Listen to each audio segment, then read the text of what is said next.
빌립보서 3장은 빌립보서 전체의 그 핵심입니다. 어떻게 보면 노른자 핵심이에요.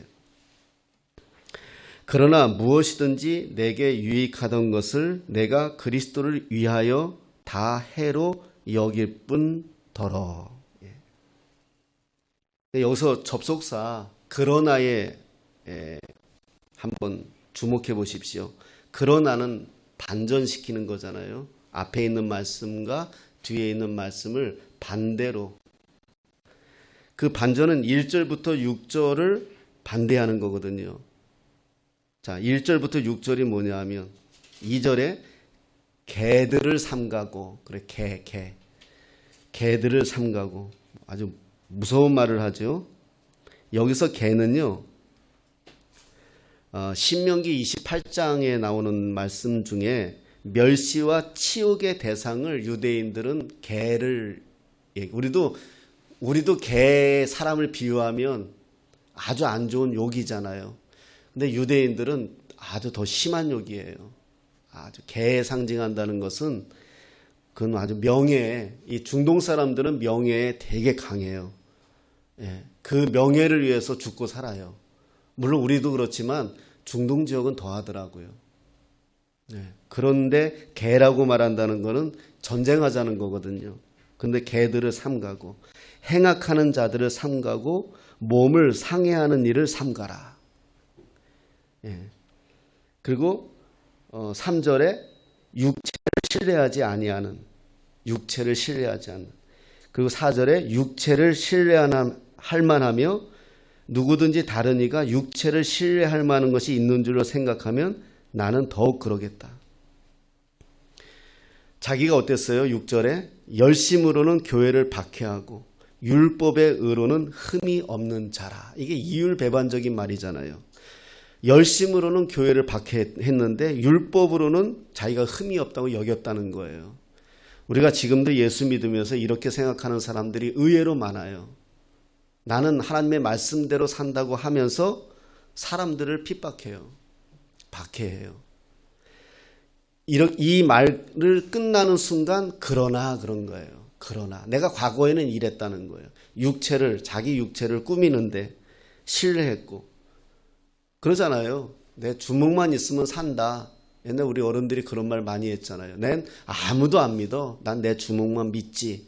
이런 분들이 의외로 많아요. 이렇게 살았고 자기는 하나님의 말씀은 정확하다고 여겼으면서도 삶에서는 예수 믿는 사람을 핍박했고 내가 이랬다는 거예요. 그러면서 그러나 그러는 거예요. 이 그러나는 그냥 되는 거 아니에요. 통과해야 돼요. 통과한다는 말은 뭐예요? 우리가 정말 이거를 가지고 깊이 생각해 봐야 되고 고민해야 되고 그리고 정말 내가 이렇게 살아야 된다는. 그러나 무엇이든지 내게 유익하던 것을 내가 그리스도를 위하여 해로 여겼다는 거예요. 해로 여긴다는 거예요. 내가 전에는 내가 판단하고 내가 결정하고 사람을 보면서도 저 사람 왜 저래? 이렇게 저 교회 왜 저래? 이렇게 판단하고 내가 이렇게 사람들을 개처럼 여겼는데 그러나 이제 내게 이 유익하던 것을 그리스도를 위하여 다 해로 여기겠다는 거예요. 해악으로 여기겠다는 거예요. 그러니까 예수님으로 내가 변화된 인생을 말하는 거예요. 예수님으로 내가 바뀐 삶을 말하는 거예요. 내가 바뀌었다는 거예요. 과거에는 내가 이런 사람이었는데 내가 이렇게 판단하고 결정했는데 이제는 내가 그러나 그리스도를 위하여 나는 이것을 해롭게 여기겠다는 거예요. 그러나 인생, 변화된 인생, 이게 사도 바울의 저는 성경을 보면서 사도 바울의 가장 멋진 고백이다. 다 해로 여기겠다. 8절에 또한 모든 것을 해로 여김은 이 여김이란 말을 살펴봤어요. 뭘, 뭘 여긴다 그럴까? 도대체 뭘 여기는 걸까? 근데 이게 원문은 좀 다르더라고요. 카운트. 번역이 여김이라고 표현했는데 카운트라는 의미가 더 강하더라고요. 이 헬라어는요. 이게 그 단어 하나가 굉장히 가지고 있는 게 광범위해요. 그래서 앞에 관사, 앞에 전치사 무엇이 붙느냐에 따라서 내용이 확 달라져요. 그래서 이게 번역이 어려워요. 헬라어가. 근데 여기서 카운트, 이 말은 뭐냐면 여김은 이 말은 뭐냐면 따져본다는 거예요. 따져본다. 예수 안에서 내 인생을 한번 평가해 본다는 거예요. 이거 따져보는 거예요. 나를요. 예수 안에서 내가 내 인생을 내가 살아온 것을 한번 따져보니까 이 모든 것을 해로 여김은 내가 한번 내 주 그리스도 내가 따져보니까 내 주 그리스도 예수를 아는 지식이 가장 고상하더라 이 말이에요. 내가 지금까지 우리가 제일 안 변하는 게 뭔지 아세요? 습관이에요. 습관 안 변해요. 예수 믿어도 안 변해요. 다 습관부터예요. 도박하는 것도 습관이에요. 여자 찾아다니는 것도 습관이에요.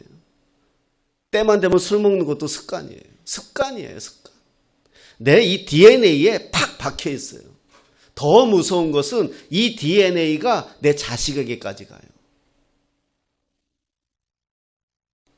무서운 거예요. 자식에게까지 가요. 이걸 따져본 거예요. 바울이 나를 따져본다는 거예요. 따져보니까 내가 아무리 바울이 어떤 사람이에요? 최고의 학문을 한 사람이거든요. 그 당시에 최고로 똑똑한 사람이에요. 그런데 내가 내 인생을 따져보니까 예수 아는 지식 외에는 다 불필요했구나. 이걸 고백하는 거예요.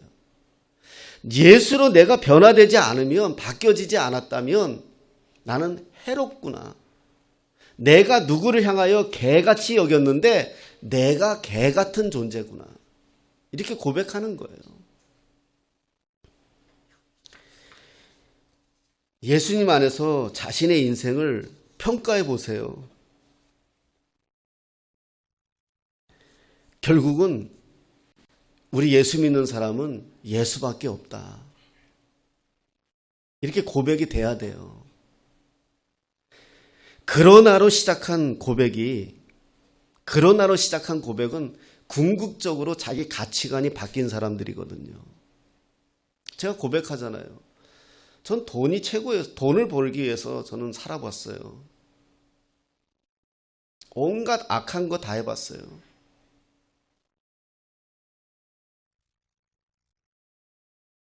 그 가치관이 바뀌는 게 쉬운 것 같아요? 안 쉬워요. 여러분들 가만히 보세요. 부부도요, 늘 똑같은 것 때문에 싸워요. 그 습관이에요. 내 DNA예요. 안 바뀌어요. 말 한마디만 바꿔주면 안 싸울 텐데 서로 그게 안 돼요. 그렇잖아요. 부부싸움이 뭐 6.25 전쟁 때문에 싸워요? 아니잖아요. 형제 간에 다투고 교인들 간에 다투는 게 뭐 특별한 게 아니잖아요. 내 DNA예요. 내가 듣기 싫은 말이 있어요. 그거 툭툭 던지면 싫은 거예요. 그 DNA예요. 그것만 바꿔주면 되는데 그게 안 바뀌어져요. 그러나 바울이 그러나 이렇게 외칠 수 있는 거는요, 이게 바뀌었다는 거예요. 과거에는 자기가 생각하는 거 얼마나 똑똑한 사람이었어요. 자기가 생각하는 게 옳다고 여겼고 그것이 하나님을 위하여 한다고 여겼어요. 그러나 8절에 후반부에 무슨 말씀이 있어요? 여김은 말이 2번 나오는데 여김은 그리스도를 얻고라는 말이 나와요. 그리스도를 얻고. 그리스도를 얻은 다음에 뭐가 바뀌었어요? 내가 그를 위하여 모든 것을 잃어버리고 배설물로 여김은 그리스도를 얻었다 이거예요. 그를 위하여 모든 것을 잃었대요. 잃어봤대요. 여러분 생각해 보세요. 우리가 하나님 일 하는데 고난을 받아요. 저와 여러분들이 살아가면서 하나님 일 하는데 고난을 받아요. 그러면 안 되잖아요, 원래. 내가 먹고 살기 위해 했다는 것도 아니고 내가 하나님 나라를 위하여 살겠다는데 우리가 잘 돼야 되잖아요. 근데 잘 안 돼요. 이게 퀘션 마크였어요. 저는요. 내가 하나님 일 하겠다고 살아가는데 내 처자식은 하나님 책임져 주셔야 될 거 아니에요.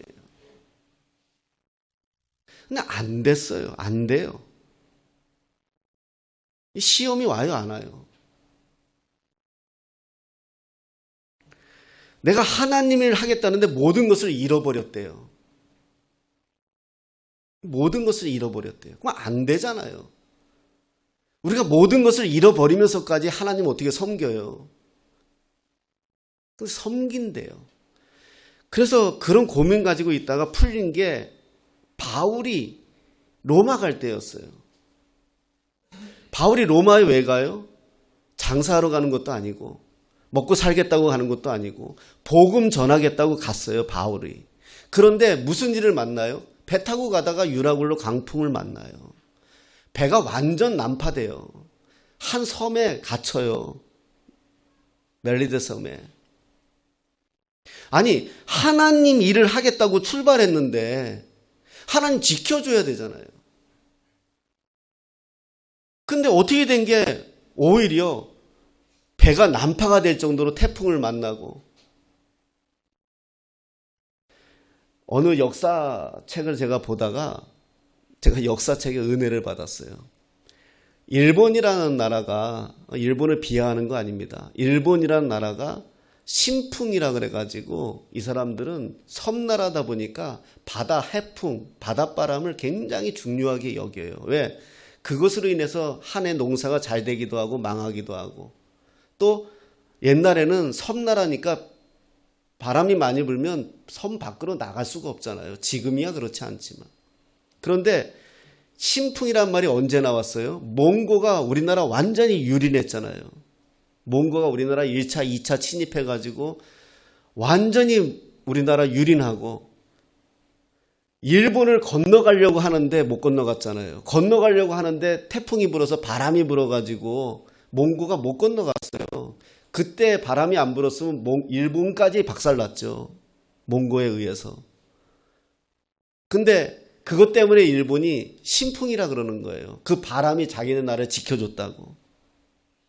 그 신풍이 언제 깨져요? 그래서 이 사람들 마음속에 심리에 뭐가 있었느냐? 우리 일본은 신풍이 지켜준다. 이런 마음이 생겼어요. 그게 언제 깨졌느냐? 2차 대전 때예요. 2차 대전 때 해전에 나가면서 신풍에게 제사를 지내거든요. 신풍이 우리 지켜줄 거다. 그랬다가 미드웨이 호에 그냥 박살났잖아요. 그런 역사에 어떤 누가 그런 글을 썼더라고요. 우리가 살아오면서 경험되어진 거 중요해요. 우리 인생에 경험되어진 거. 그 경험 가지고 살려고 하단 말이에요. 그런데 정말 예수를 만나면 그게 그러나가 되는 거예요. 그 전에는 그 경험이 나를 살린다고 생각했고 그때 알았던 지식과 그때 알았던 인간관계가 나를 지탱해 준다고 믿었는데 그러나를 경험하고 나니까 예수 아는 지식이 가장 고상하다 고백하는 거예요. 아직도 우리가 예수 믿으면서 그러나 인생이 되지 않으면 과거에 살고 있는 것 뿐이에요. 예수를 믿어도. 제가 옛날에 고백했잖아요. 학교 갔다 오는데 만원, 그 당시에 10,000원짜리가 있었나요? 하여튼 10,000원이었던 것 같아요. 내 생각에. 10,000원 내가 주웠어요. 그래가지고 제가 어떻게 했겠어요? 그땐 제가 안 착했어요. 야, 그 10,000원을 써도 써는데 안 없어져요. 이야, 엄청 큰 돈이더라고요. 그 당시에. 만화방 가도 되고 학교 앞에서 사 먹어도 되고 그때 뭐 10원, 5원 할 때인데 얼마나 큰 돈이에요. 그 다음부터는 땅만 보고 다녔어요. 그 다음부터 땅만 보고 또 하나 안 떨어지나? 그게 우리 인생이에요. 하늘 보면 되는데 늘 땅만 보고 다니는 거예요. 10,000원짜리 하나 주스려고. 8절 후반부에 그리스도를 얻고 예수님을 온전히 체험하기 위해 나는 다른 것을 포기한다. 나는 예수를 믿기 때문에 나는 다른 것을 포기한다. 성경에서 말하는 포기는 역설입니다. 저는요, 오늘 이 본문을 보면서 묵상하면서 그 생각을 했어요. 하나님이 도대체 어떤 마음이실까? 도대체 하나님이 얼마나 자신 있으면 나에게 이런 것들을 포기하라고 말씀하실 수 있을까? 내가 이거 포기하고 나 망하면 어떡해요? 내가 이거 포기하고 내 인간관계가 다 깨지면 어떡해요? 내가 이런 것들을 배설물과 같이, 바울이 말한 배설물과 같은 것들, 세상 것들, 내가 좋다고 여긴 것들, 난 이게 있어야 산다고 믿는 것들, 이런 것들을 내가 나보고 포기하라는데 하나님이 얼마나 자신이 있으면 나에게 이걸 포기하라고 하실까? 그렇게 생각해 보지 않았어요, 하나님을? 하나님이 도대체 얼마나 자신 있으면 나보고 죽으라 하실까? 나를 살릴 자신이 있으니까 죽으라 하시겠죠. 하나님이 얼마나 자신 있으면 나보고 망하라 하실까? 다시 이렇게 세울 수 있으니까 망하라 하시겠죠. 얼마나 하나님이 자신 있으면 나에게 이렇게 요구하실 수 있을까? 여러분 경험하세요. 경험하지 못하면 못 버려요. 못 내려놓아요. 그러면서 우리가 끙끙거리고 사는 거예요. 시내에서 거지들 한번 보세요. 거지들. 돌아다니는 거지들. 죄송하지만 뭔지 몰라도 하나씩 끌안고 다녀요. 뭐 보따리 하나씩 끌고, 어떤 그 보따리를 잃으면 죽을 것 같이 하고 다녀요. 근데 뺏어가지고 보따리 한번 열어보세요. 뭐 있나? 아무것도 없어요. 그냥 입다만 옷들, 있어봐야 과자 몇 개. 근데 그게 목숨이라고 그 보따리들 끙끙거리고 미약가에 싣고 다녀요. 버리라는 거예요, 그걸. 그걸 버려야 거기다 채워주죠. 옛날 그 리아카에 그 못 쓰는 것들, 그 거지 같은 것들 끙끙거리고 담아가지고 있는데 뭐가 새로워질 수가 있겠어요. 그래 주님이 버리라는 거예요. 배설물이라는 거예요. 그럼 새롭게 채워주시겠다는 거예요. 얼마나 자신이 있으시면 이렇게 말씀하실까? 우리가 하나님을 믿는데 믿으라는 거예요. 채워주시겠죠. 근데 우린 못 버려요. 이걸 경험한 사람들이 제가 좋아하는 허드슨 테일러 같은 분들, 윌리엄 캐리 같은 분들, 남미에 선교하러 갔다가 인디언들한테 활 맞아 죽었잖아요. 더 무시무시한 일이 벌어지잖아요. 그의 부인들이, 그 선교사들 4명이 갔는데 4명이 다 원주민들한테 선교하다가 다 죽었어요. 근데 그 부인들 4이 똑같이 그 남편들 죽은 자리로 찾아가잖아요. 원주민들이 감동받았어요. 그래서 거기에 교회가 세워지고 거기에 하나님이 세워졌어요. 어떻게 이렇게 할 수 있을까요? 버린 사람들이에요. 세상을 버려야 하나님의 나라를 가질 수 있어요. 그리고 하나님의 나라 안에서 오히려 세상을 누릴 수 있어요. 이게 역설이에요. 성경은 항상 이렇게 역설로 말씀하세요. 가난한 것을 찬양하는 거 얘기하지만 성경은 가난한 걸 찬양하지 않아요. 가난한 마음.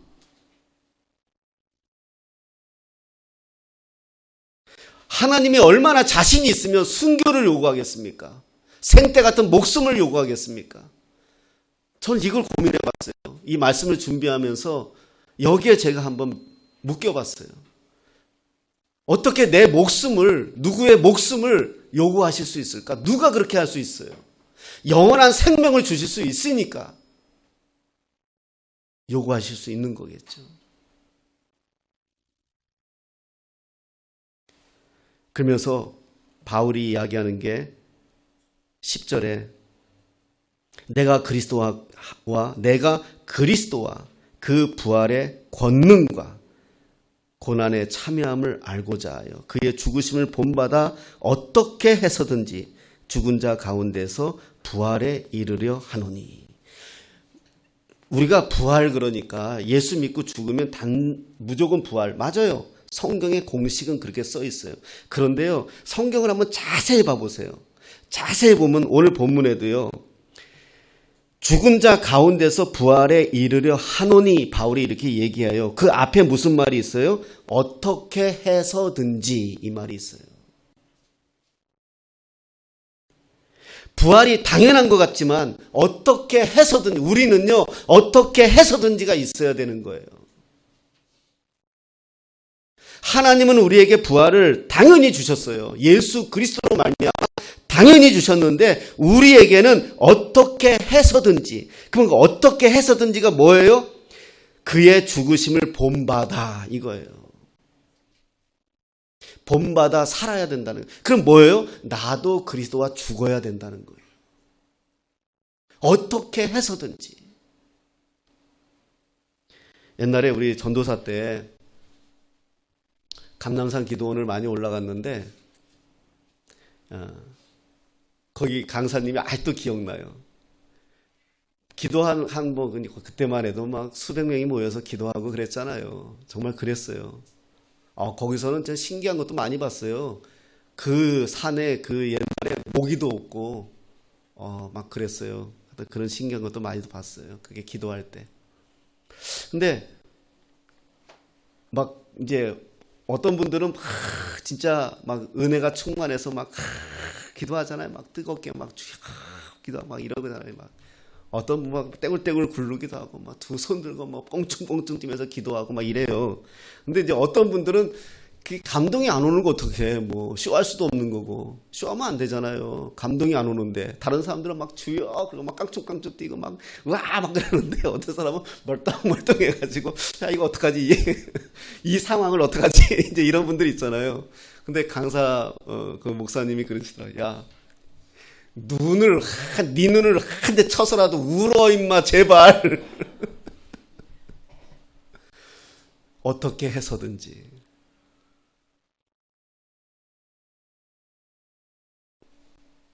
그러지 않으면 고린도전서 15장 31절에 바울이 이런 말을 합니다. 형제들아 내가 그리스도 예수 우리 주 안에서 가진 바 너희에 대한 나의 자랑을 두고 단언하노니 나는 날마다 죽노라. 예수의 제자가 되었지만 날마다 죽지 않으면 코를 찌르는 각종 세상의 부유물이 내 안에서 떠오르게 됩니다. 영적 자만과 매너리즘에 빠지게 됩니다. 우리가 교회 안에서 직분을 받고 교회 안에서 섬기는 것이 세상처럼 스펙을 쌓고 어떤 나의 위치를 만들려고 하는 거 아니지 않습니까? 우리가 정말 하나님 안에서 우리가 살아가는 거, 우리가 정말 하나님이 우리를 위하여 하시고자 하는 것, 그걸 경험하는 가장 첫 번째는 십자가에 내가 죽는 겁니다. 우린 다 교만해요. 다 교만해요. 자기는 아니라고 해도 제3자가 냉정하게 그 사람을 파악하면 다 교만해요. 저도 마찬가지고요. 다 자만하고요. 다 잘 될 거라 생각해요. 다 괜찮을 거라고 생각하고요. 그런데 그것들이 정말 배설물처럼 여겨지고 정말 나는 오늘도 주님과 살아갑니다 라고 고백이 되어지기 위해서는 여러분 그러나 인생이 됩시다. 나는 옛날에 내가 고향에 가니까 옛날에 친구가 나한테 그러더라고요. 저도 그렇게 과거가 깨끗한 사람이 아니지 않습니까? 야 병원아 누구 그러던가 뭐 그러면서 그런 얘기가 있었어요. 근데 그랬죠. 그러나 나 지금 교회 다녀. 술 한잔 하자는데 어떡해요. 오랜만에 봤는데 술 한잔 대접하겠다는데. 나 교회 다녀. 예수 믿어. 그러나 우리가 온종일 세상 살고 가정에서 살고 그 어려운 상황 속에도 교회에 나와 예배하고 교회 섬기고 살아가는 거 쉽지 않습니다. 그런데 우리가 그렇게 지금 오늘도 이 시간에도 예배하며 주님 앞에 나아가는 유일한 이유는 이 길 외에 예수 안에 살아가는 다른 방법이 없다는 것을 알기 때문에 우리는 오늘 포기하고 이 자리를 선택하고 우리는 오늘도 주님으로 살아가고자 다짐한 사람들이 아닙니까? 주님 안에서 죽으라면 죽으십시오. 제발 살려고 아둥바둥하지 마십시오. 그러면 오히려 행복해집니다. 자기 죽음은 상실 대신에 영적인 단단함이 내게 새겨져요. 이것도 훈련이 필요한 것처럼 이것이 배워지면 우리가 그러나 라고 말할 수 있는 거예요. 누가 나한테 무슨 말을 해도 그러나 라고 말할 수 있는 거예요. 난 그러나 주님 외에는 방법이 없어. 나는 예수 이외에는 방법이 없어. 나는 예수로 살아갈 거야. 길이요 진리요 생명이기 때문에 나는 이걸 포기할 수가 없어. 이렇게 얘기할 수 있는 것은 그러나. 오늘 예배에서 두 단어를 생각하고 한 주간 묵상했으면 좋겠습니다. 그러나와 여김은. 내 안에서 살아온 걸 카운트해 보십시오. 내가 그동안에 이렇게 열심히 살았다면 집을 가져도 몇 채를 가져야 되고 세상적으로 우리가 누려도 더 누려야 되지 않겠습니까? 카운터해 보십시오. 그런데 다 되어졌나요?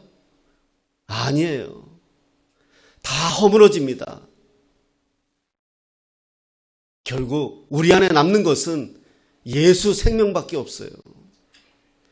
그 예수 생명을 붙들고 우리는 오늘도 그러나 난 모든 것을 배설물처럼 여기고 예수 아는 지식이 가장 고상하다. 내가 예수 믿고 있다는 이것이 가장 고상하다. 내가 예수 믿고 있다는 이것이 가장 큰 나의 능력이다. 내가 누구 앞에서도 이렇게 이야기할 수 있다면 여러분은 그러나 인생을 통과한 거예요. 그 인생을 더욱 한 주간 묵상하시면서 승리하시기를 예수님의 이름으로 축복합니다.